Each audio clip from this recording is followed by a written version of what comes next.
We are a business dedicated for missions to provide money. When we maximize the business, when we make as much profit as possible, it's all given away. In return, God blesses us by being a part of his kingdom building. The organization we give all of our money away to had over 500,000 people accept Christ. My statistics show that over 7 million people have accepted Christ in the last 15 years. Thank you for joining Mercy Today. How do mercy and compassion break down barriers and change everything? How do they bring hope? Be inspired as our guests share about the life-changing, soul-impacting work through the ministry of Mercy, Inc. and its partners. Here's your host, Dr. Dan Critchett. Well, I'm glad to welcome you to yet another episode of Mercy Today Radio. We get the privilege of telling the story of how compassion changes everything.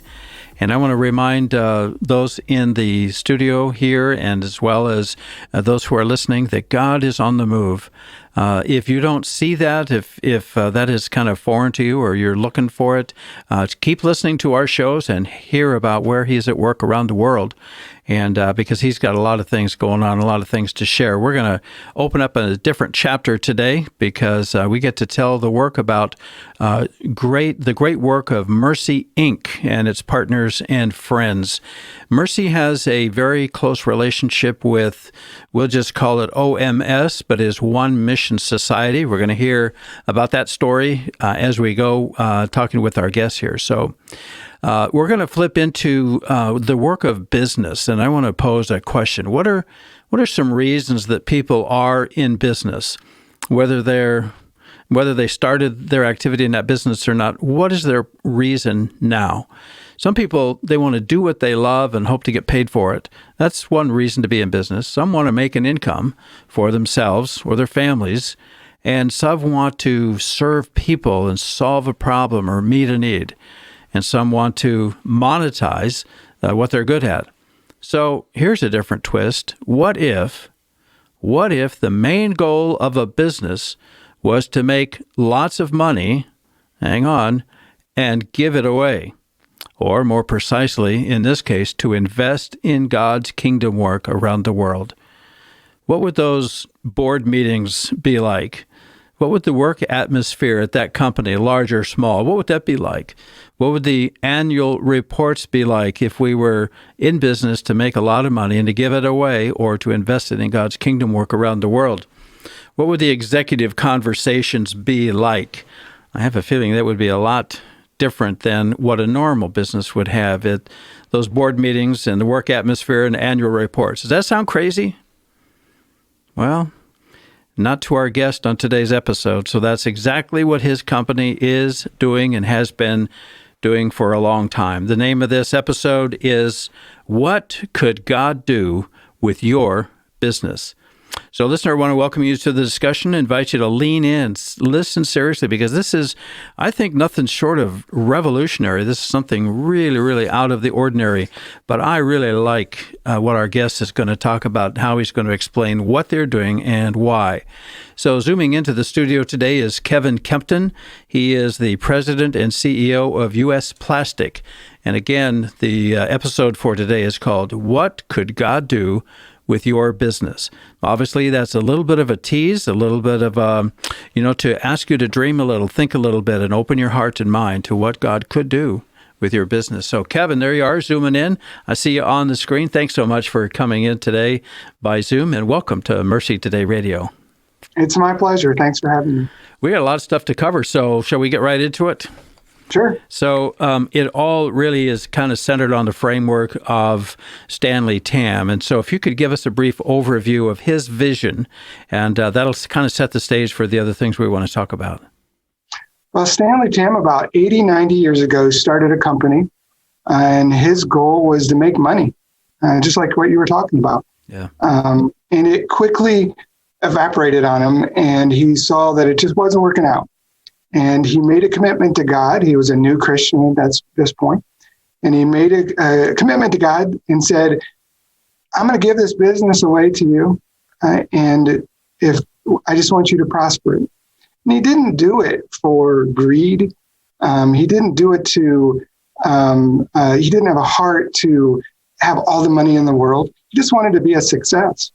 And that's what happened. That's how it started. And it was actually a smelting business at that point. It smelted down silver, reclaimed silver, and God started to bless that business.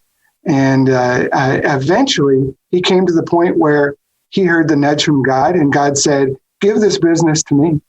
And he did that. He gave 51% to God legally. Yeah. And you can read about this in his book. It's a bit of a famous book. I think it's been printed at least 750,000 times. But the book is called God Owns My Business. Many people have seen it, read it, or even heard him speak. But eventually, he gave 51% of this business to God, and God nudged him again. God said, "Give it all to me." So he did. So he legally gave the entire business. Wow. And this business has been blessed over the years, many times over. That's a good, succinct summary. Now let's get into current now. You are now the president and CEO of that company, U.S. Plastic. And so how are you, as the leader of this company, how are you carrying out Stanley Tam's legacy? Well, nobody owns anything in this business. I am an employee like everybody else. And we are here for one thing, and that's to maximize the business and make as much profit as possible, because it's not owned by anyone. No one in his family carried on because it wasn't theirs. And when we maximize the business, when we make as much profit as possible, it's all given away. And you mentioned OMS at the beginning, and OMS has a ministry called Every Community for Christ. And the foundation that owns U.S. Plastic gives all of our profit to Every Community for Christ for evangelism all over the world. So from a vision standpoint, how do we honor that? We make the company as big as we possibly can, and we make as much as we possibly can fairly, and in return, God blesses us by being a part of his kingdom building. So does that explain your personal drive? You were kind of drawn into this. I know you're the first non-family member to lead this company. And so what is your story? What's your drive for following in this legacy? Well, growing up, I always wanted to have an impact on God's kingdom. That was a big part of my childhood. But I wasn't a pastor. I'll never be a pastor. I can't do amazing work like that. I wasn't going to be a missionary because the Lord knows I don't like to travel. But I was a business person. And early in my career, I had some success in managing retail stores. And when I came to U.S. Plastic, it was just a part of me to grow the business. In time, I became the president in 2015, and then in 2018, the CEO. And I've been given reins to this company that has an impact all over the world. My drive is exactly what Stanley's drive was. Short of his ability to be an amazing evangelist himself, that's not a gift that I have. But I think God has gifted me with the ability to help businesses grow. And that's what I'm here for. That's what drives me. Last year, Every Community of Christ, the organization we give all of our money away to, had over 500,000 people accept Christ. So when I wake up in the morning, it's about that. Yeah, it's about that end result of seeing people come to know Jesus Christ. Yeah. Excellent. I love that. Could you just dig one layer deeper? So we all need to dig down and find out what does that actually mean to you? I mean, I love the numbers. I love the process and the project. So when you know that one person has been called out of darkness into God's marvelous light, where has been rescued from darkness, and has come to genuine faith, what does that mean to you personally? Well, I think it's the job of God's children to do that in some capacity. And we all have different abilities to do that. But part of it is just working alongside God. Mm-hmm. God doesn't particularly need me for anything. He doesn't need you. He doesn't need anybody that's listening. But he wants us to participate in this experience here in our life. We're working alongside. And so that's what it means to me. I'm working alongside our Creator. And Wow. and I feel privileged that he's given me this small ability to do that. Beautiful. Thank you very much. I want to hear more about Every Community for Christ. We might reduce it to ECC. So we're going to dig into ECC a little bit more and see what it is that charges you up every morning. We'll be right back, folks. Don't go away. Do you or someone you love need assisted living but are afraid you could never afford the cost? Glasswater Creek of Plainfield is for you. If you income and Medicaid qualify, you can move into Glasswater Creek for a fraction of the cost of market rate assisted living. Glasswater Creek of Plainfield is a game changer, bringing an affordable assisted living option to the west side of Indianapolis. Schedule your visit today at glasswaterplainfield.com or by calling 317-839-5808. That's 317-839-5808. I'd like to give a big thank you to the Covenant partners who make this show possible in the Indianapolis area. Thank you to the Ron Blue Trust, Wisdom for Wealth for a Life. Find out more about this great partner on our website, MercyToday.global, and click on the Marketplace page. This is Doug Hoffman, Executive Director for Mercy, Inc. Today I want to take you back to Africa. I want to talk about Bridge to Reading in particular.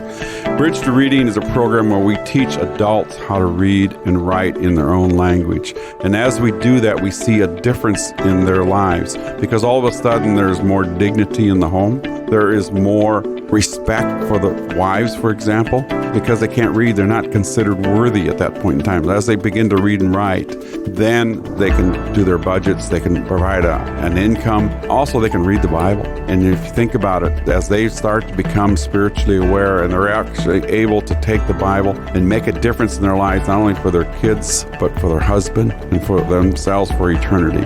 It is a powerful, powerful tool as we bring Bridge to Reading, teaching people how to read and write in their own language across the world. I'm Brad Swinford with Salem Concrete Paving. It's a privilege to partner with Mercy, Inc., who provides hope to people around the world by meeting critical needs and introducing people to Jesus. I know that through Mercy, Inc., I'm investing in God's kingdom as they spread the love and gospel of Christ around the world. So please join me in supporting Mercy, Inc. and Mercy Today Radio by praying or going to their website at MercyToday.global. Thank you.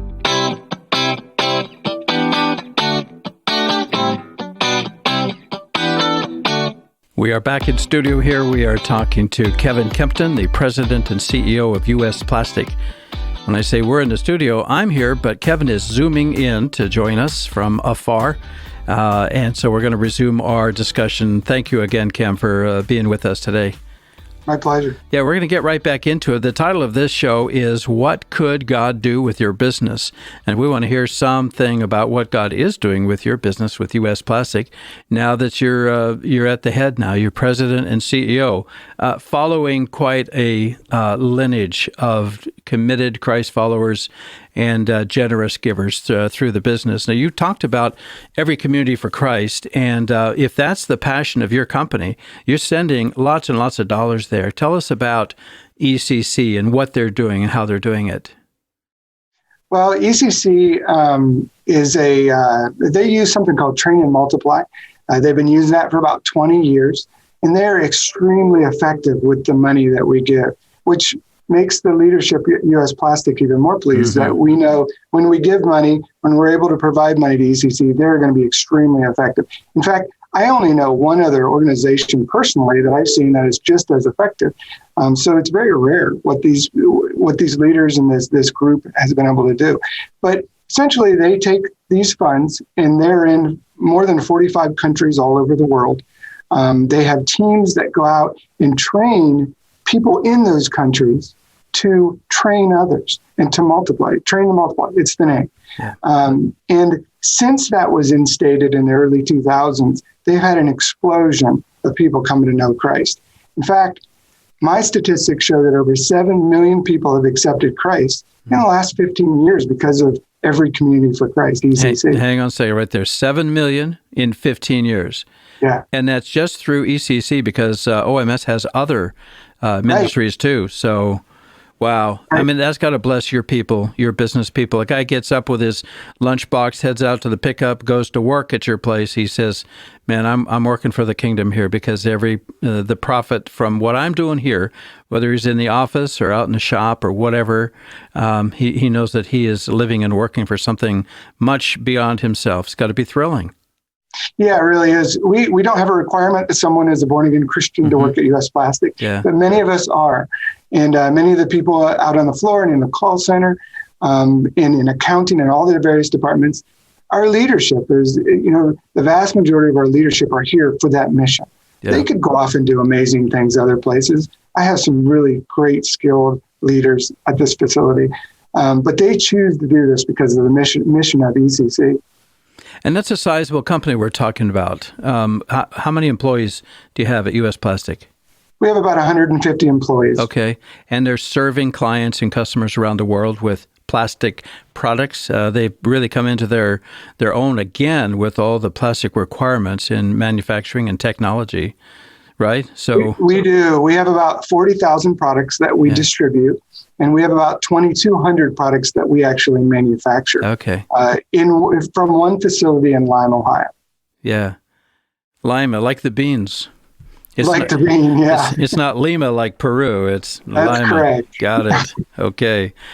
So now we talked about this on the phone a little bit ago, and that is ECC. I believe that Mike Dragon is the head of that. Is that correct? Still? Yes, he's the director. For our listeners, I want them to know that Mike was on this show. You can dial it up on our podcast and hear. He's got some great stories to tell and just such passion, such a great guy. So you get to work with Mike quite a bit, and you get the reports about what's happening with ECC. I do, yeah.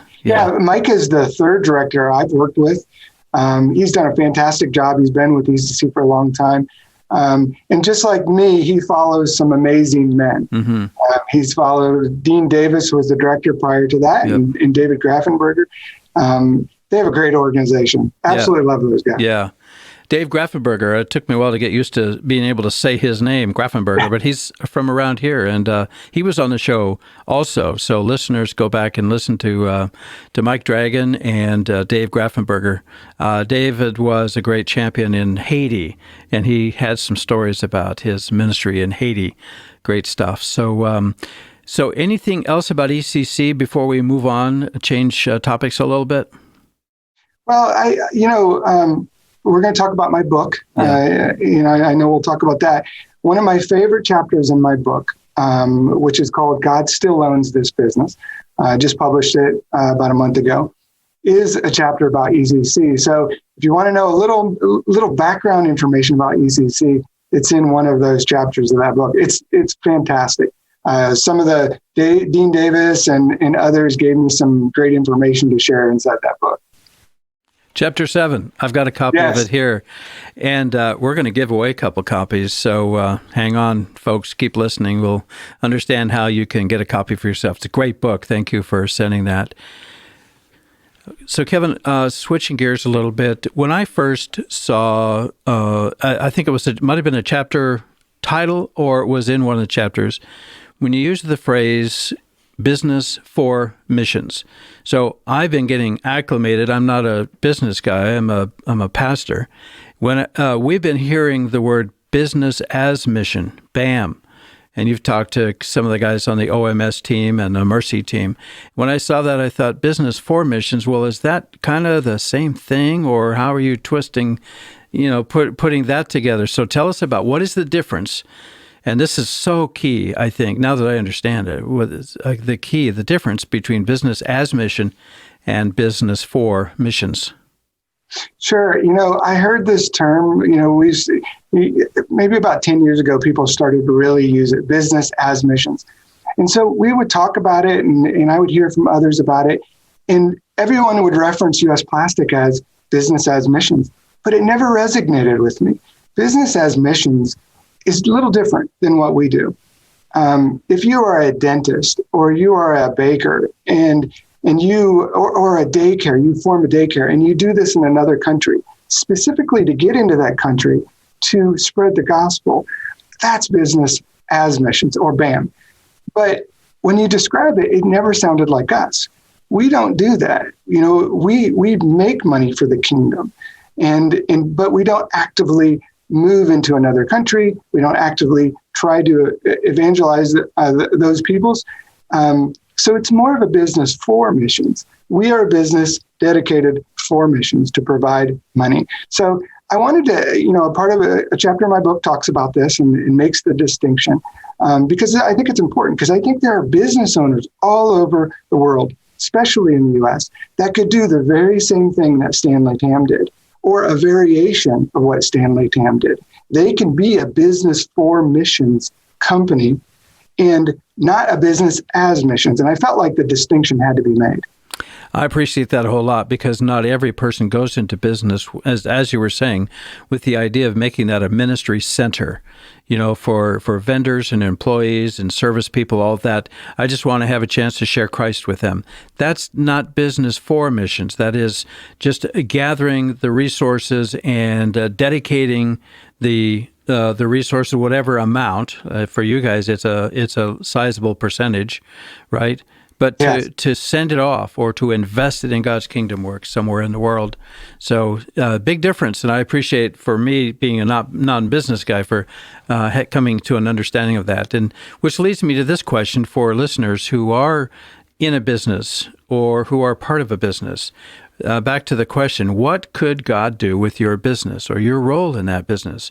Would you be interested in considering some sort of a devotion of resources, of funds or revenue or profits or anything to God's kingdom work? And that's a challenge, and that's in your book. So let's take a minute and talk about that book, because I'd like for people to get the vision of that, because most of us are just kind of making a living, building the company or serving in some way.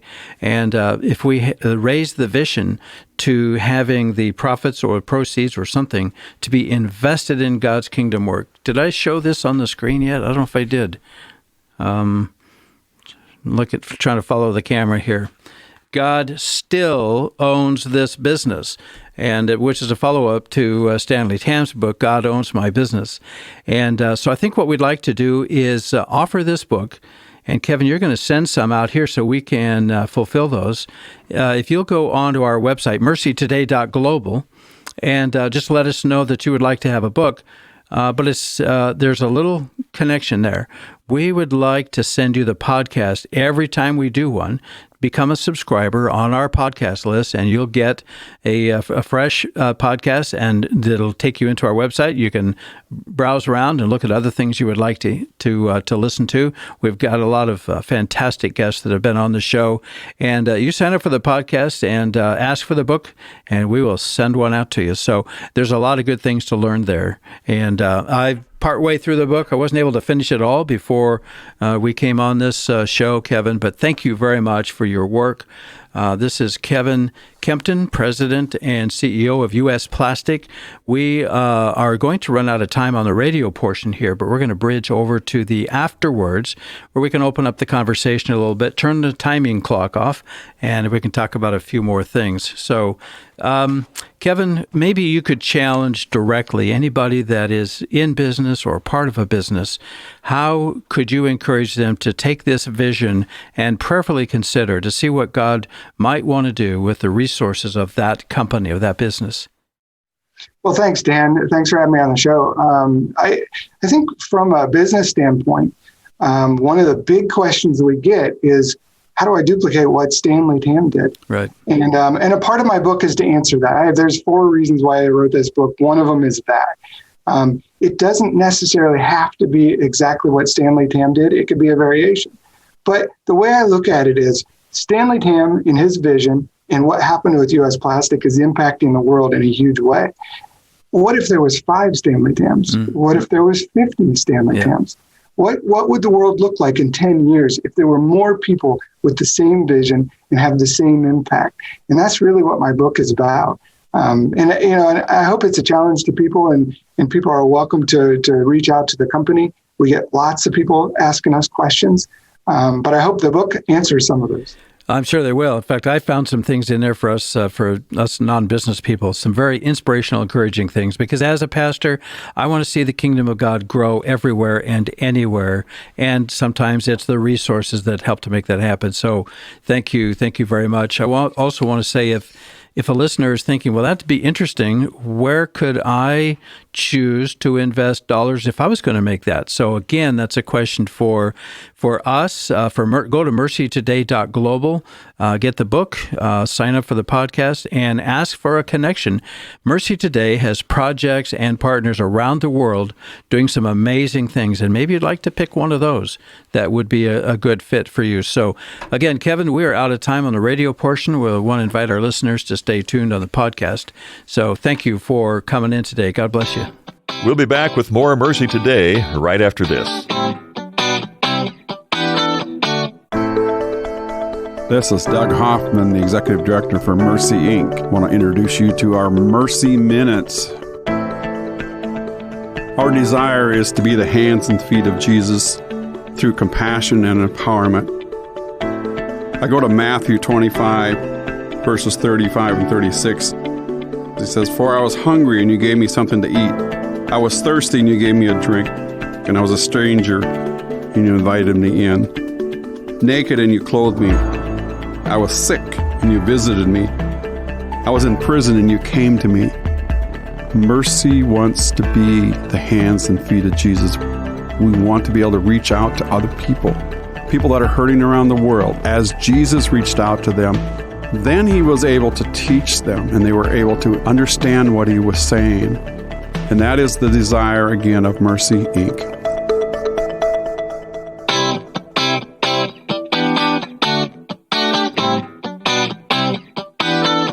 So what could God do with your business?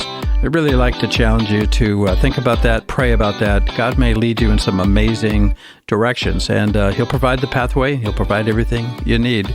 If you have questions about today's topic or the guest, we want to learn more about Mercy, Inc., any of our stories that we tell, or today's episode, we want you to go to MercyToday.global. There's some navigation buttons on there. You can find your way around, listen to the podcast, or connect with us by going to the contact form. And we want to respond. So if you want, again, I'll repeat it again. If you want a copy of the book, sign up as a subscriber to our podcast. We'll get that book out to you. So also, we'd like to offer an impact report, an annual impact report for Mercy, Inc., so you can really know what they're doing around the world. So I want to thank you for listening to Mercy Today Radio, telling the story of how compassion changes everything. I'm your host, Dr. Dan Critchett, wrapping up this episode. And until next time, may God help you be a part of what he is doing in our world today. God bless you, my friend. Goodbye for now.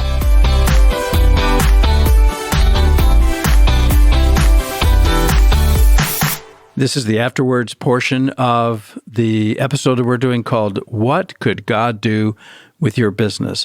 I'm hoping that title will challenge you, will nudge you, will poke you a little bit, and maybe cause you to think, well, what is my business doing now? And what is my drive? What's my purpose? And what am I doing with revenue and margins and profits and those kinds of things? That's the whole point of this show today. So we are still Zooming with Kevin Kempton, who is the president and CEO of U.S. Plastic, and he's got some amazing stories to tell. He is the inheritor of a great legacy and great vision of Stanley Tam, who started the company many, many years ago, and he wrote the book called God Owns My Business. Or on yours, Kevin, it says God owns this business, but his was my business, right? Am I getting that correct? His is God owns my business. Mine is God still owns this business because it's not mine. It's not yours. I like that. Yeah. Okay. So I think our listeners would be interested in some of the amazing things that happened. I mean, because it's not just a matter of transferring funds.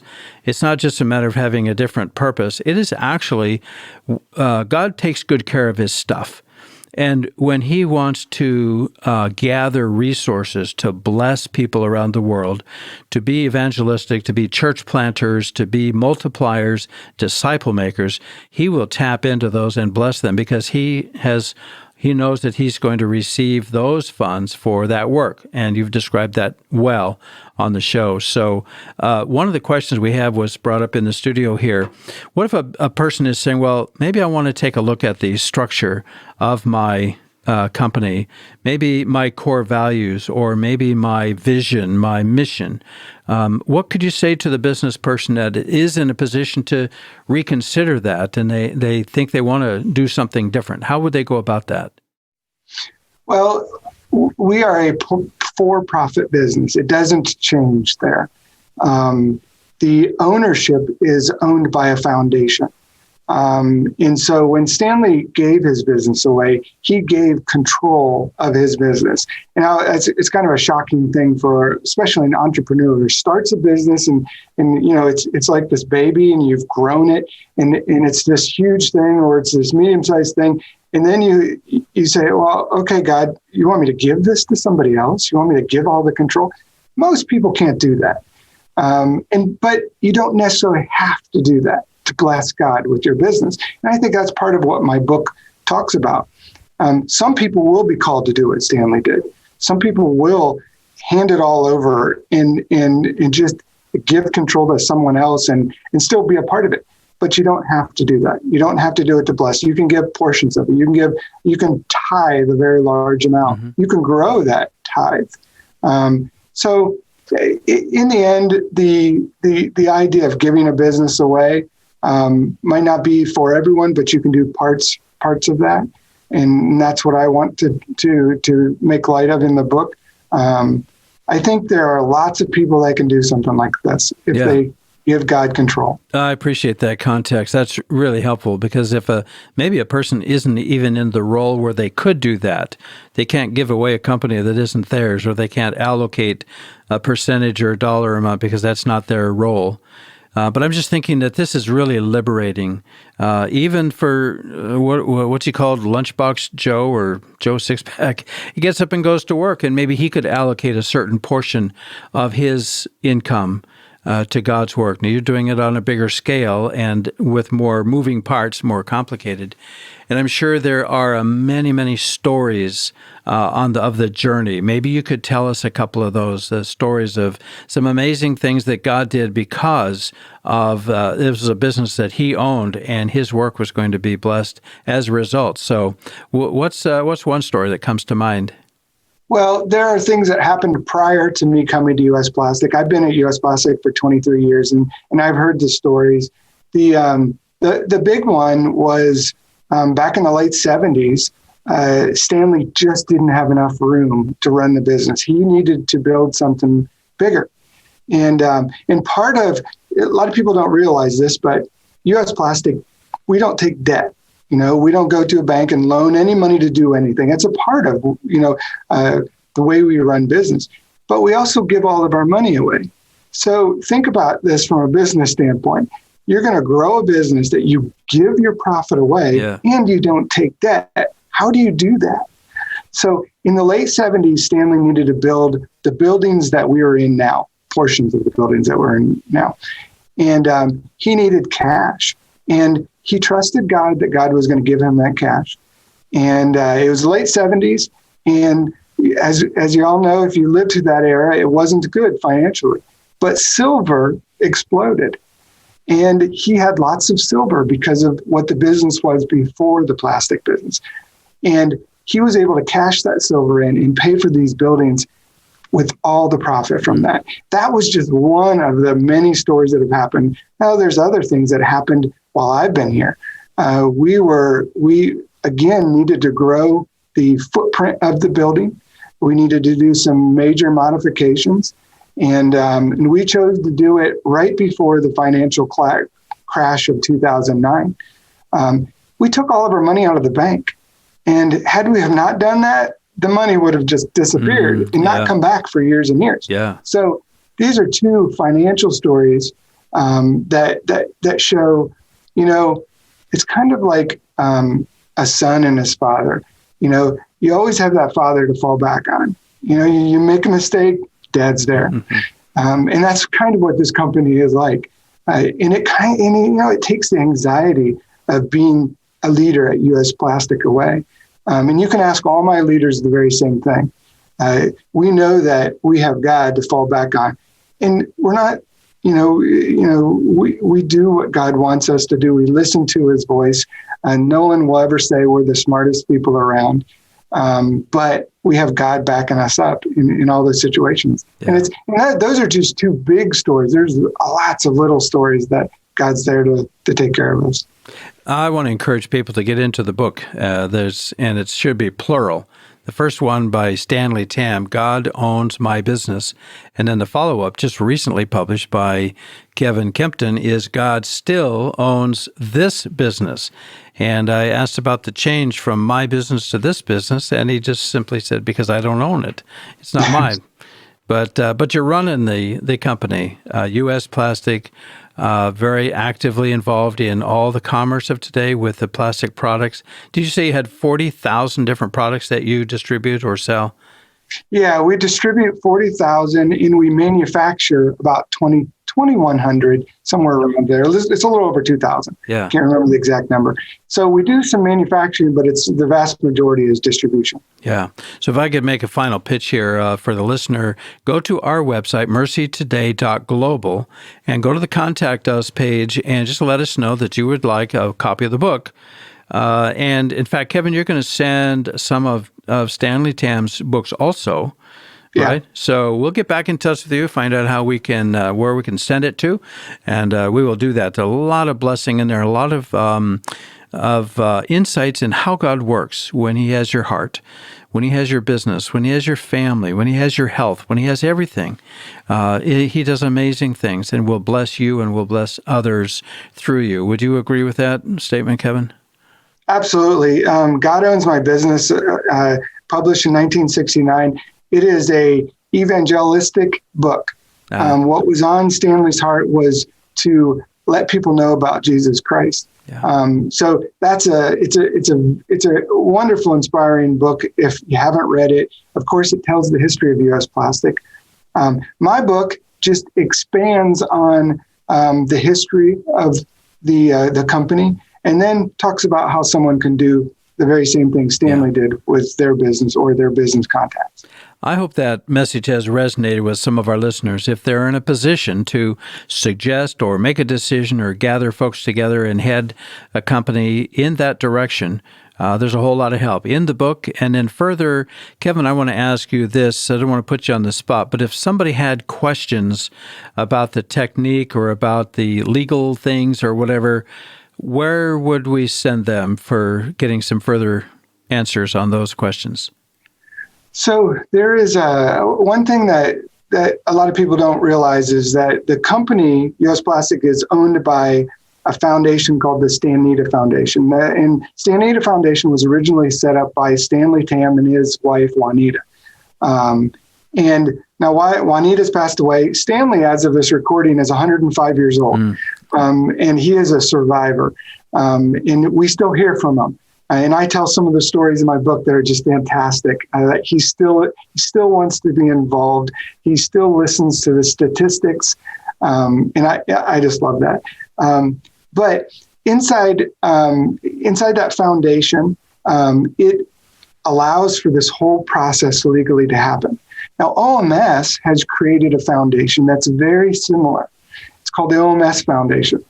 And it will do the exact same thing as the Stanita Foundation does for U.S. Plastic. So people can either reach out to OMS with questions on how to do this, or they can reach out to U.S. Plastic. And I often get, like I said earlier, I often get questions about this, and I'll be happy to talk about it. So God has given me this platform. I'm not the one that gave a business away. I just learned a whole bunch about it, and I wrote a book about it. And I would be glad to help people if they have questions. But like I said, OMS has the ability to do that as well. Perfect. So we try to funnel all of our connections through our main place. So we kind of use it as a funnel. So we want our listeners to go to MercyToday.global, and then we'll figure out what it is you're asking or asking for, and we'll send you in the right direction. Sound fair enough, Kevin? That's great. Yeah. So let's close up the AfterWords. And again, I want to thank you for zooming in, joining us. It's been an exhilarating ride here because I think really people have more control over the decisions that are made in their personal life and in their company than maybe that they have thought of before. And you've opened that up a little bit and spoken to them. I appreciate that. That's my pleasure. I'm happy to provide this information, and it was enjoyable talking with you, Dan. Excellent. God bless you, my friend. Thanks for coming on.